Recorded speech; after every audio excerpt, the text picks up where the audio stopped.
Pessoal, hoje nós vamos tratar agora um pouco, continuando a última aula, já estamos na parte 7, sobre registradores e contadores, utilizando o que nós já conhecemos sobre flip-flops, tá? Espero que todos estejam bem. Então vamos lá.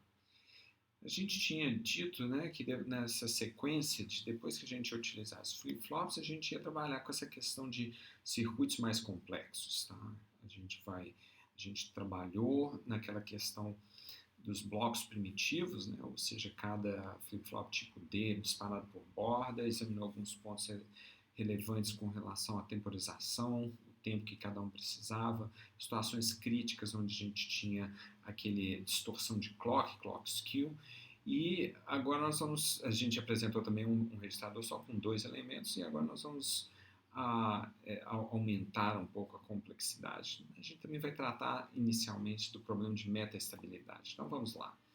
Então o que é a metaestabilidade e entradas assíncronas? Se a gente tem entradas assíncronas, isso pressupõe que não há um clock regendo a evolução. Tá? Então quando a gente tem circuitos assíncronos, nos quais a gente tem uma entrada de clock, o que acontece?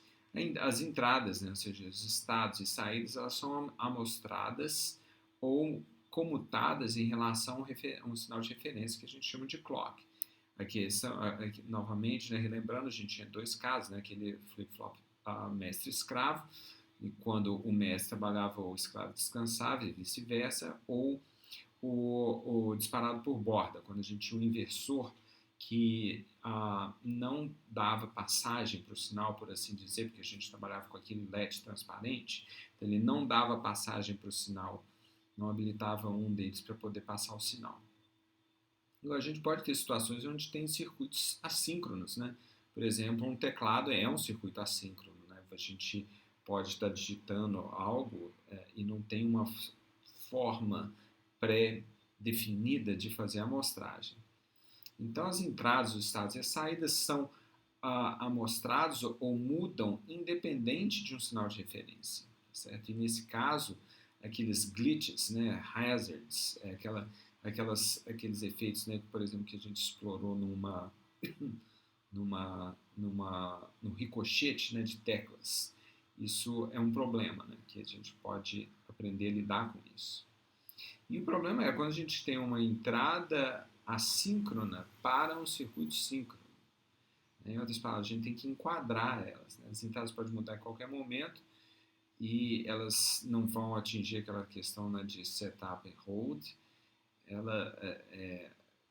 As entradas síncronas elas são preferíveis, e às vezes elas não podem ser evitadas. A gente nunca... Por quê? Porque o ser humano interagindo com a máquina, uma hora ele vai decidir, ele não vai esperar uma borda de clock, mesmo porque a gente está falando de clock muito rápido. Então, a gente tem que examinar essa condição de metaestabilidade quando a gente tem essas entradas assíncronas. O que é uma falha no sincronismo? A falha no sincronismo ocorre quando a mudança do flip-flop ocorre antes, muito próximo da borda, dentro daquele setup time ou do hold time. Então, ele pode entrar nesse estado metastável. O que significa esse estado metastável? Esse aqui, ele traz aqui esquematicamente o que é um estado metastável. Vamos dizer, ele estava transitando entre um nível lógico 0 e nível lógico 1, e ele foi pego por aquela borda de clock, ou seja, não estava pronto o sinal para poder ser amostrado, ou alguma coisa mudou. Então ele pode ou evoluir para 1 ou evoluir para 0. Esse é um estado metaestável. Assim, o estado de equilíbrio dele pode ser ou 0 ou 1. Ele pode ficar nesse estado indefinido nesse estado numa quantidade de tempo indefinida. Isso não ocorre muito na prática, tá? Mas tem uma certa probabilidade. O exemplo que a gente sempre faz você vai fazer uma transferência bancária, tem algum registrador que entrou no estado metastável, aí tira mais dinheiro de sua conta, alguma coisa assim. A gente ilustra esse caso de transferência, como que a gente faz isso, transferência de dados. É a maior aplicação que a gente vai encontrar, pelo menos agora inicialmente, de registradores, que são em roteadores. Vamos chegar lá. Então, uma das formas da gente lidar com falhas no sincronismo, ela nunca vai ser reduzida a zero, certo? Mas ela pode ser reduzida. Uma das formas que a gente pode fazer é diminuir o tempo do clock. A gente aumenta aquela janela e aí permite, né, que a gente consiga sincronizar no estado estacionário. Né? Isso é porque essa falha de sincronismo ocorre quando a gente tem velocidades de clock muito elevadas. Outra possibilidade é usar a tecnologia lógica mais rápida que tiver para o sincronizador. Isso faz, né, isso compensa aquele pico, né, que acontece, quando você está querendo sincronizar. Em outras palavras, ele sincroniza rápido. Né? E a outra possibilidade é fazer uma cascata de dois elementos que sincronizem, que na prática se sincroniza duas vezes. E dois precisariam de falhar para isso dar errado. Como que a gente faz isso? Isso aqui é um exemplo. O que significa sincronizar duas vezes? Veja bem, quando o sinal entra em D, certo? Para ele passar por esse segundo flip-flop, ele precisa aguardar a próxima entrada. Então, é meio que organizar a entrada do dado aqui. Então, isso é uma forma de poder sincronizar o dado, tá certo? Como que a gente lida, portanto, com uma entrada assíncrona? Né? Então, a primeira regrinha é essa daqui. Nunca permitir entradas assíncronas ter um fan-out para mais que um flip-flop. Por exemplo, isso que está aqui. O que é o fan-out? Né? Tem uma entrada e tem várias saídas. Então, o fan-out é isso daqui. Se tivesse mais flip-flop, aí teria esse aqui tem um fan-out de 2. Poderia ter, por exemplo, um fan-out de 3. Então, uma forma é não permitir um fan-out para mais que um. Em outras palavras, a gente tem que colocar um sincronizador, que é o caso aqui. Entrou uma entrada assíncrona, ela sincroniza e a partir daí ela cria essa cadência para os demais flip-flops. Então, essa é uma possibilidade. O que pode dar errado? Né? Aqui, esse aqui é um exemplo onde as coisas podem dar errado, por exemplo. Quando você tem uma mudança, conforme a gente já tinha colocado anteriormente, muito próximo à borda do clock, que viola aquela restrição do setup time que a gente tinha discutido, em outras palavras. Antes do clock chegar, eu já tenho que estar com o sistema pronto com o chamado antecedência, com a chamada tempo de setup. Sem isso, não tem como acontecer, por exemplo. Esse aqui é um caso onde isso acontece, e aí você pode chegar nesses estados inconsistentes, tá certo? Por quê? Porque minha entrada aqui, ela estava logo no inicinho aqui, tá vendo? Então, se vocês perceberem, a borda do clock está aqui. Então, o que aconteceu aqui? Pode ser, você pode interpretar, né, na saída do Q1 que o fato do clock como está e esse Q0 está comutando aqui muito próximo, ele aconteceu dentro daquela janela. Então, você pode gerar um glitch dessa forma, tá certo? Então, essa é uma das questões que podem ocorrer. Vamos lá. Aqui a gente já tinha visto essa questão dos flip-flops. Eu só vou revisitar muito rapidamente, porque a gente vai retomar a nossa discussão sobre os registradores, né? Então, a gente tinha aquele caso, né, onde a gente tem o estado de reset, né, aquele flip-flop RS, né, por exemplo, no qual o D a gente inverte a entrada, né? Então, você tem uma entrada assíncrona, certo? Por exemplo, e aí ele funciona bem, tá certo? Quando a gente coloca o 0. No preset, a mesma coisa. Então, ele também não tem muito problema. Quando a gente sai do flip-flop, né, que você tem ambos set e reset, então a gente pode ter uma configuração do dominante pelo set e dominante pelo reset. Mas vamos passar rapidamente para a discussão sobre os registradores, porque o que realmente interessa esses dois primeiros casos aqui. Então, como que a gente trabalha com esse tipo de flip-flop? Agora vejam esse registrador aqui curioso, ele é bem interessante. O que a gente tem aqui?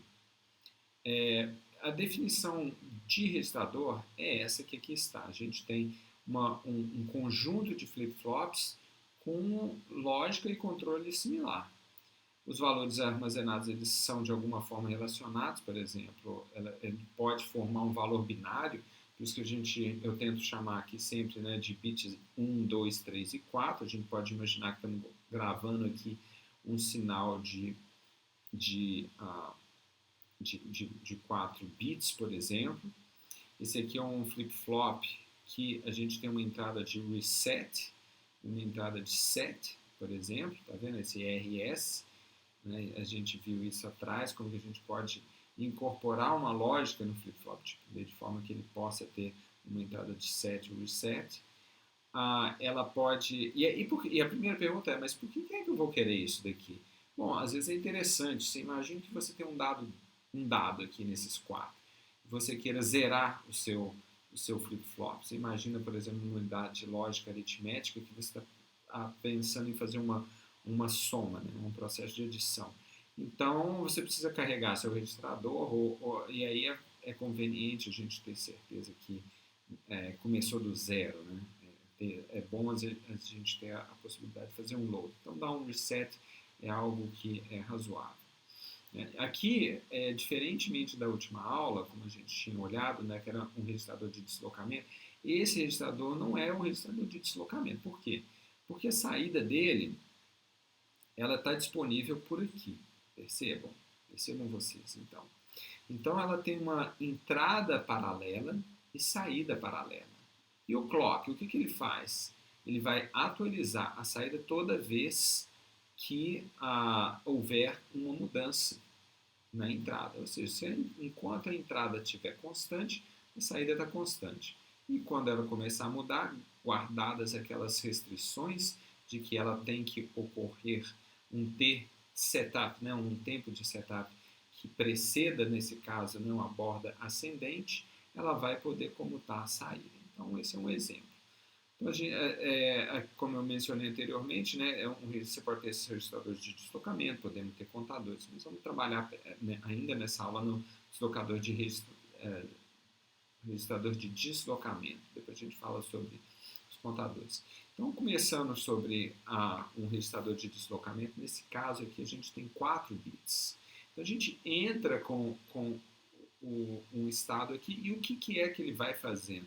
Ele vai sempre pegando um dado que está aqui, passa um clock, joga para frente, e por assim sucessivamente. Então, esse registrador de deslocamento de 4 bits, o que ele faz? Ele guarda os últimos 4 bits, né? Os últimos 4 valores de entrada numa sequência. E eles estão distribuídos agora de uma forma paralela, tá certo? Por que eu estou chamando paralela? Porque eu tenho aqui um barramento, vocês estão vendo? Eu tenho um bit 1, 2, 3 e 4, só que eu tenho uma entrada serial. Isso é muito interessante. Onde que vocês têm isso? Vocês têm, por exemplo, num modem, né? Ou num roteador. Você tem um fio que chega da internet, aí você vai encher o registrador com um dado que depois entra num barramento, né? Esse aqui pode ser o barramento do seu próprio computador.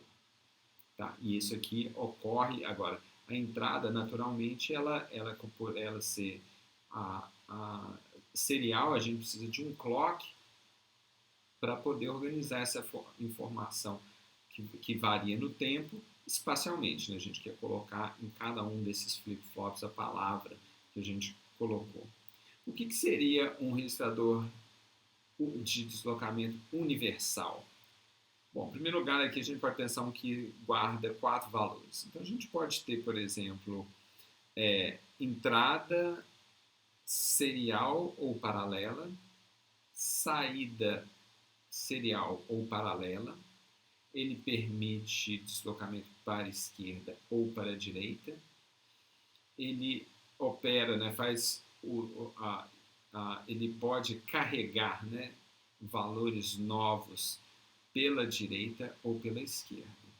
Certo? Então, essas são as propriedades de um dado registrador. E quais são os sinais de controle que nós temos? Então, a gente pode ter, por exemplo, nesses S0 e S1, então vocês já imaginam uma certa lógica aqui dentro, né? Que uma é um 0, 0, por exemplo, ele guarda o estado, o 0, 1 é shift right, ele desloca para a direita, né? O dado que tinha aqui ele joga para a direita, e 1, 0, o shift left, e o 1 pode ser um load new input, ou seja, ele carrega esses 4 que aqui estão. Uma possibilidade. Ah, mas aí eu quero um shift right, aí eu tenho que, naturalmente, né, aqui, por exemplo, eu tenho que ter um dado novo aqui no left in, por quê? Para eu poder deslocar para a direita, eu tenho que ter algum dado aqui. E aí ele vai me dar um right out ou um sinal de saída paralelo. Então, esse aqui é o chamado universal, um deslocador, um registrador de deslocamento universal, certo? Como que ele funciona? O que é que tem dentro dele? Então, aqui, o que a gente tem? Isso aqui são, a gente pode considerar imagine então que temos 4 flip-flops, porque eu mencionei que nós temos 4 bits. Certo? Então, a gente tem essas células que aqui estão. Aqui a gente tem algumas entradas de controle. Né? Uma delas é o clock. Tá? Pegamos essa aqui, por exemplo. Então, vocês percebem que a gente pode ter dados entrando na entrada D. Né? Então, a gente vai fazer uma lógica combinacional para poder mostrar isso. A gente pode ter dados saindo, né, de Q para o próximo D. A próxima entrada D, né, no caso da gente permitir um deslocamento para a direita, mas aí a pergunta é, mas peraí, como é que eu faço agora para voltar ao dado?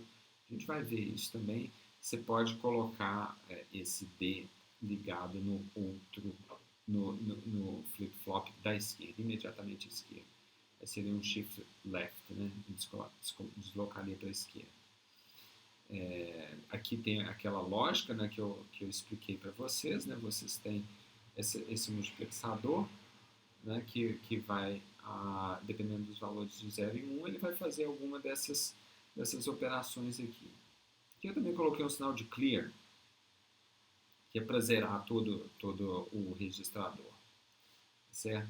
Então, o primeiro passo é esse daqui, olha, imagine que se você quiser um sinal de clear, certo? O que ele vai fazer?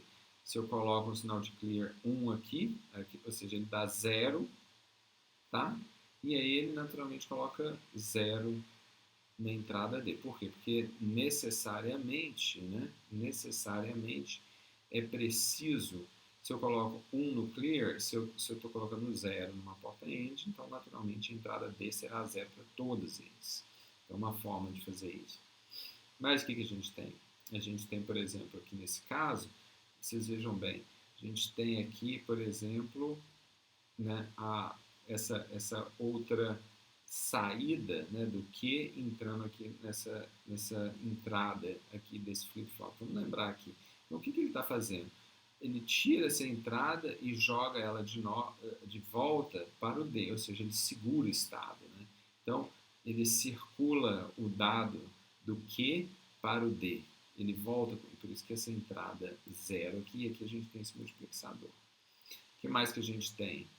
A gente pode, por exemplo, pegar, né, no caso, seria pegar o QN-1, ou seja, a gente pega este flip-flop, coloca a entrada dele nessa entrada do multiplexador. Por quê? Porque eu estou antecipando, né, que eu vou colocar a saída do flip-flop para o flip-flop da esquerda, em outras palavras.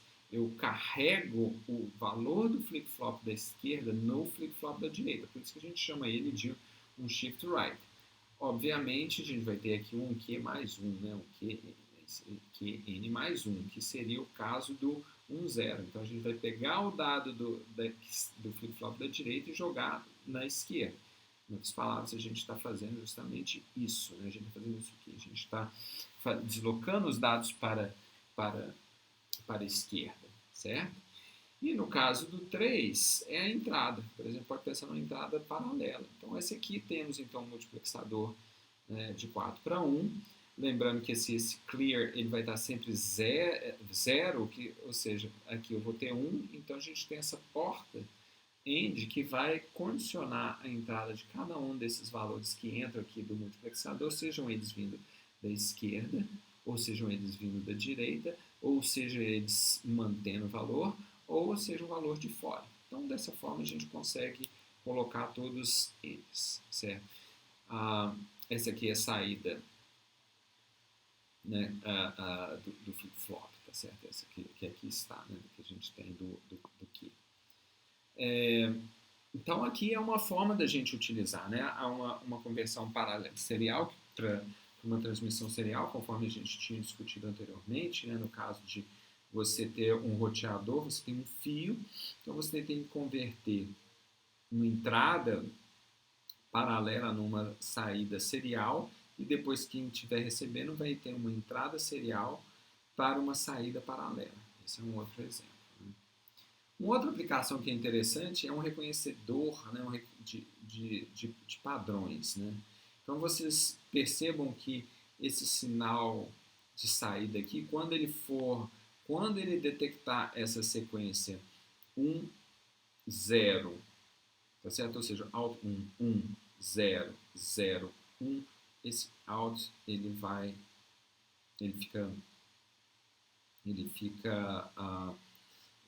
é ativado, tá certo? Ou seja, quando esse for 1, 0, 0, 1, a gente tem esse sinal aqui comutando, tá certo? Aqui no caso ele comuta, é uma NAND, né? Então ele vai para o sinal baixo, caso contrário ele é sempre 1. Então esse é um exemplo, isso pode ser interessante para você, por exemplo, ou se é um segredo de um cofre, por exemplo, que você pode utilizar, né? Você vai ter que propagar o sinal, né, dar 4 passos aqui de clock e cada hora um valor para poder carregar ele devidamente. Então, essa é outra forma da gente trabalhar essa questão de registradores, uma outra forma de colocar registradores. Agora vamos discutir um pouco a questão de contadores. O que seria um contador? Né? Nesse caso aqui, um contador é curioso. Contador é um nome genérico, né? Porque na prática a gente sempre imagina um contador aquele que vai de 0 até n, onde n é um número, por exemplo, se eu tiver 4 flip-flops, a gente está imaginando que ele conta de 0 até 15. Né? Quando chega em 15, ele zera tudo. Mas ele pode ser, nessa configuração, um contador no qual ele, na verdade, né, a forma como ele é concatenado, a saída Q fica ligada na saída na entrada, a saída Q fica ligada na entrada D de cada flip-flop subsequente. Cada vez que o clock dá uma comutada, ele passa para frente o dado. Aqui no caso, a gente supôs, né, que o estado inicial que a gente poderia colocar via carregar ou via o set reset, ele era 100, então aí vocês percebam que esse bit fica passeando. Primeiro, sai da posição 1 para a posição 2, para a posição 3, para a posição 4, e aí retorna e fica circulando. Esse é um tipo de contador, certo? Um contador que a gente pode colocar. Então vamos dar uma olhada aqui rapidamente, como é que este daqui funcionaria. Então percebam que o que vai acontecer? Então se coloca, vamos supor, né? A gente tem que sempre supor alguma coisa. Como que a gente faz esse trabalho aqui? A gente supõe que, por exemplo, inicialmente, a gente pudesse ter, por exemplo, um valor aqui, por exemplo, deixa eu desenhar para vocês verem aqui, né? A gente poderia ter, por exemplo, um valor 0, depois um valor 0, depois um valor 0. Eu estou só fazendo, vocês me perdoem o desenho horroroso. E aqui nesse caso, obviamente, não obviamente, né? Nesse caso aqui a gente tinha 1, não é isso? Por quê? Porque a hora que eu passo por esse inversor, que aqui está, né? A hora que eu passo por esse inversor, ele comuta para 0. Mas o que vai acontecer? Então esse era um 1. Então na hora que ele passar para cá, ele vem 0. Mas agora vejam que eu pego um 0 e coloco aqui. Se eu passo um 0 para cá, a próxima entrada nesse flip-flop será 1. Como que isso aqui vai ficar funcionando? Então, para cada ciclo de clock, eu tenho um valor de 0, né? Para out 1, 2, 3 e 4, dessa forma que aqui está. Mas a cada 4 ciclos, a sequência muda para 1, 1, 1, tá certo? Primeiro esse é o que? O primeiro a comutar para 1, depois no próximo ciclo passa o segundo flip-flop comutar para 1, o terceiro e o quarto, assim sucessivamente. Então é assim que esse contador funciona, certo? Essa fica sendo a sequência, né? Então se você começa com, nesse caso, né, 1, 0, 0, 0, né? Aí o que ele vai ser o próximo elemento? É o 1, 1, 0, 0, depois vem o 1, 1, 1, 0, depois todos iguais a 1, depois começa a comutar o bit da frente, ou seja, dessa forma que até chegarmos aqui nesse 0 novamente, certo? Essa é uma forma de contador, certo? Ele é conhecido como o contador Johnson ou Möbius, né, da faixa de Möbius, que ele vai invertendo, né, de 0 para 1 com o tempo. Certo, gente? Esse aqui já é um contador binário. Ele precisa de uma lógica. Qual que é a lógica que a gente tem de tratar aqui? O primeiro ponto que eu gostaria de apontar para vocês é o seguinte: a gente percebam que a gente tem short em todos os pontos aqui, né? Para cada um desses bits nós temos uma short. Por quê? É porque ele é o que decide quando que o bit vai comutar. Na prática é isso, ele comuta, tá? Então, sendo que esse primeiro, né, por ser um contador, tem que estar sempre ligado em 1, porque ele quer que esse seja o bit menos significativo, né? Agora ele é um contador binário, significa que ele vai aumentando o seu valor. Então, o primeiro flip-flop é esse que está aqui. Como aqui a gente tem 1, então primeiramente, né, se esse aqui, se na saída 0, na saída out 1 tivéssemos 0, certo? Então, aqui esse ou exclusivo ia fazer com que, nesse caso, a gente tivesse 1, e aí depois na sequência fica 1 na saída, o que faz com que depois ele fique 0, e aí ele está sempre comutando. Esse out 1, ele está sempre comutando, certo? Depois, o que acontece? Observem que essa saída, agora, ela passa para cá, para esse segundo. Agora, e observe que essa mesma topologia, esse segundo também é fácil da gente explicar, né? Por quê? Porque essa mesma topologia de ter um valor que entra aqui, que é o valor que vai ajudar a gente a comutar, só que agora a gente está abre e fecha aspas, década além. Por isso que eu vou esperar o out 1 entrar para que a gente possa fazer essa comutação a cada 2 vezes que esse fizer.